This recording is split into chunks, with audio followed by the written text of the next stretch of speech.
Hola, ¿cómo está usted? So I got some labs done yesterday, um, and they're already coming through. So, bueno at the lab people for being quick on the return. I wonder when I will hear from the doctor, um, and what all, if they are still going, if I have more tests to come through or not. Um, my estrogen is that of a post-menopausal woman, which I am not.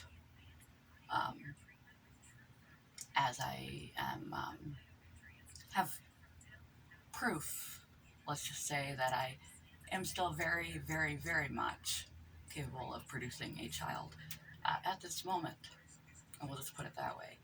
Um, but my estrogen is in the mid-range, not even the high range for a post-menopausal woman. So my estrogen is quite low, um, lower than anything for a menstruating female.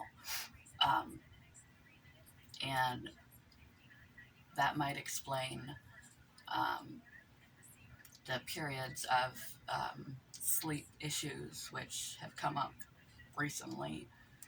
It may be low to the point of disrupting my sleep. The fact that I have hot flashes and cold flashes and stuff like that. My boyfriend commented, he's like, it's like you're going through menopause, but you're not. And well, maybe I am to a degree. So they'll need to figure that out.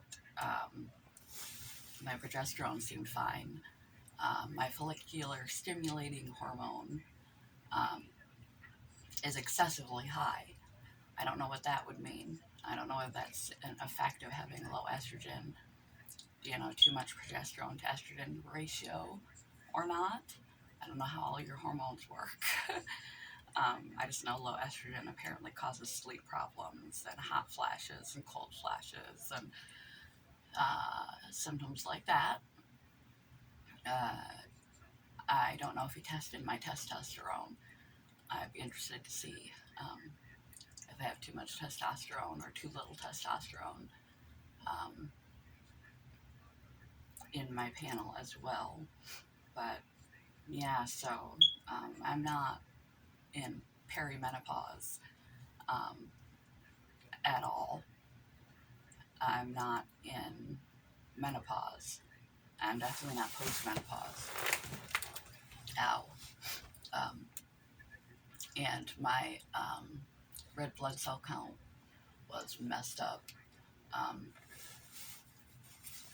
Usually my MC, mean corpuscular volume, is high. It's been high for a couple years. It didn't used to be. It started to become high, which means the size of the blood cells are abnormally large. And everybody was just like, it's okay. It's okay. I'm like, no, it's like way high. That means it's outside of lab range. It's an abnormal, and wasn't always abnormal. But they're like, it's fine. This is the first test where it's in normal range um, in years.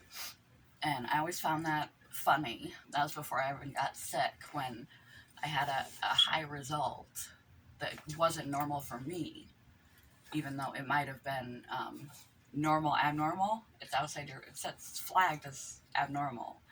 And yet they're like, it's fine, because all the other numbers are fine. It's fine. And I'm like, okay, you know, um, even though I'd look it up on the internet and it would tell me, suggest different things that it could be. I didn't know what to do to press for answers. So this time, that was normal, but my hematocrit and hemoglobin were both low, which means I have anemia. What kind of anemia is the question? Because when I first saw my rheumatologist, she ran a bunch of tests, including an iron panel, to see if I was anemic when she was diagnosing chronic fatigue syndrome. Um, she found out that my ferritin was low, my red blood cell count was normal, my mean corpuscular volume was high, which can indicate a number of things. It means your blood vessels are your red blood vessels are big and misshapen. Um, they're coming out abnormally, um, and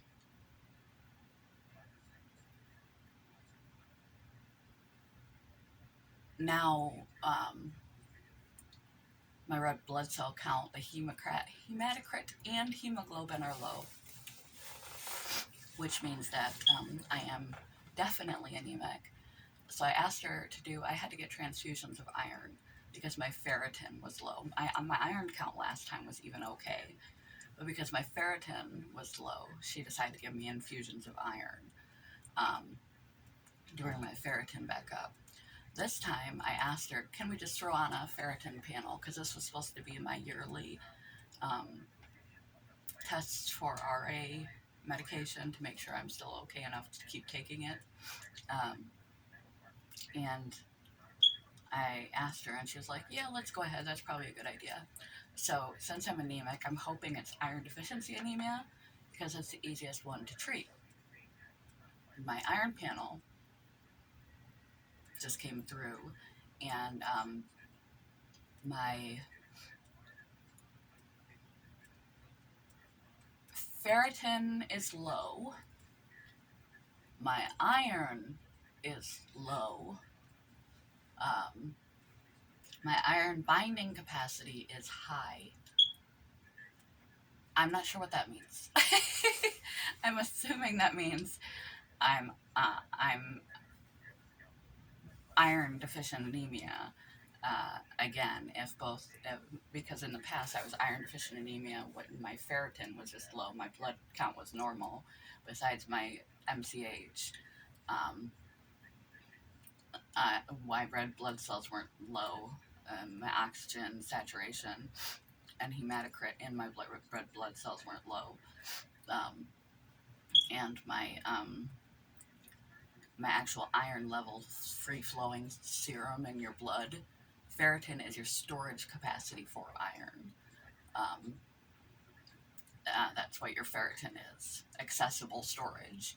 Um, so I'm. It's weird that I would have, to me anyway. Maybe the doctor will know what that means. I'm assuming I will get a call. Maybe not for my primary because my primary is not really good about doing anything. When you get the labs done, I'll have to call them.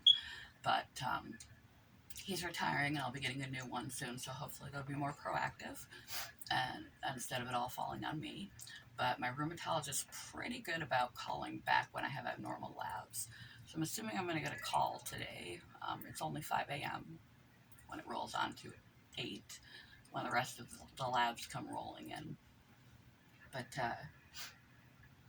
I'm assuming that means I have iron deficiency anemia, more advanced than the last time when I first went in for chronic fatigue syndrome treatment. And I'm going to need iron infusions again because I have low ferritin, low iron. The weird thing is that I have high iron binding capacity. I don't know what that means. Why would my binding capacity be high when my ferritin and my iron is low? I don't know. Maybe that makes sense to you doctors out there, or to my doctor. Hopefully it makes sense to my doctor. I know last time when I had iron infusions for 5 weeks, once a week I'd go in and get a bag of iron infused. There's ones where you can do it 2 bags has the same effect. You don't have to come in 5 weeks in a row, but my insurance didn't cover that kind, so it'll be another 5 weekly trips for an IV bag of iron, probably into my rheumatologist's office for the next few weeks. And I don't know what they're going to do about my estrogen. It made me feel, when they corrected everything that was wrong with me the first time I wound up in rheumatology to get checked for all this, it's like a 30% improvement. There we go. That's the word I'm looking for. A low estrogen menopause can cause brain fog too. Um, uh, about a 30% improvement rate from where I was when they corrected they realized I was a MTHFR gene mutation, put me on the supplement. I had low protein, so they gave me protein supplements and medical grade protein supplements. And I had a problem with my Krebs cycle. I don't produce, I had L-carnitine deficiencies, which is the precursor to ATP, which is energy. So they gave me L-carnitine supplements, um, methyl care. I had Epstein-Barr, and that can reactivate, so they put me on antivirals to calm my immune system. And um, they gave me iron infusions, and I was like 30% better. And then I had a period of sort of stagnation. And then these last several months, especially these last several weeks, I just dwindled down to basically a sedentary life where I can't push through and fake it anymore. Um, and it seems sort of validated in a way, um, vindicated in a way, and sad in a way. You know, it's strange to be a sick person, to be a chronically ill person without proper treatment course. And when doctors stop looking because you have labels that are lifestyle illnesses like chronic fatigue syndrome or fibromyalgia, um, are two of my labels. So doctors treat the rheumatoid arthritis and they stop looking and just tell me I need to live a better lifestyle until they have something concrete show up on the lab to ask for the right test. And who are you? You're not a doctor. How the hell do you know what to ask for? You're just stabbing through the dark on Wikipedia and WebMD and Google, trying to find the right kind of doctor and the right kind of test to ask for, to give them some piece of paper showing that there's something wrong somewhere, to give them something to work on. And maybe they'll be like Dr. House and put all the pieces together and figure out what's really going on. There is something going on with me to cause me to repeatedly wind up in anemia, um, something destroying my red blood cells, something misshaping my red blood cells, something messing with my capacity to absorb iron, to use iron. My iron is high binding capacity, the capacity to, take iron and bind it and use it in your blood is like above normal. And yet my iron is quite low. My ferritin, my storage for iron is even quite low. So it's like my actual groceries in hand on my plate are empty, and my groceries in the fridge are empty too. This is the second time. It's not been very long since I had iron infusions that I would be so depleted. And why is my estrogen that of a menopausal post-menopausal woman? Yet I am very clearly, I promise you, not post-menopausal, obviously. But we don't need not share too many details. So it's weird because you don't want anything serious. No one wants to be seriously ill. But when you know you are seriously ill, chronically ill, you want a lab test to come back negative, bad, wrong. Not terminal, not worst case scenario, but something to come back wrong to give them breadcrumbs to chase. Because you know you are sick and it's not in your head. And they need a piece of paper to listen to you. When you say you've gotten worse, when you say it's gotten worse, the fatigue has gotten worse, the exhaustion has gotten worse, having nausea and tachycardia spells. Something is worse. I can't even do daily yoga. I barely get up except to go to the bathroom and go get food. I just don't have the energy to exist anymore. Um, Something is wrong, but they're like, well, you have chronic fatigue. That's just the way that it is. Or fibromyalgia. That's just the way that it is. And you're like, no, no. Um, you know, don't stop looking when you get these labels. B, even somebody with CFS, and me, even if I do have that too, uh, and not just recurrent anemia for some other cause. Um, and, uh, okay, brain fog. Um, Fibromyalgia. Forgot the word. Fibromyalgia. People also get sick on top of those things. You just get one diagnosis doesn't mean you're never going to get sick again.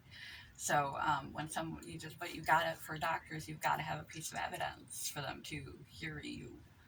Um, so hopefully, this evidence causes more than just here's an estrogen supplement or a patch or a pill and some iron infusions, and we'll call it good until the next time your labs come back whacked in a year.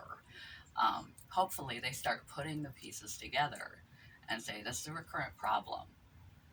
What the hell could cause this pattern to keep happening of iron deficiency anemia and whacked red blood cells and estrogen of a woman double my age who is not menstruating like I do, um, and begin to put pieces together to find out what's actually going on beneath the hood. So we'll see. I'm going to press for them to not just treat the symptoms that have shown up on my labs, but put the pieces together of my total history, and we'll see if they do that or not.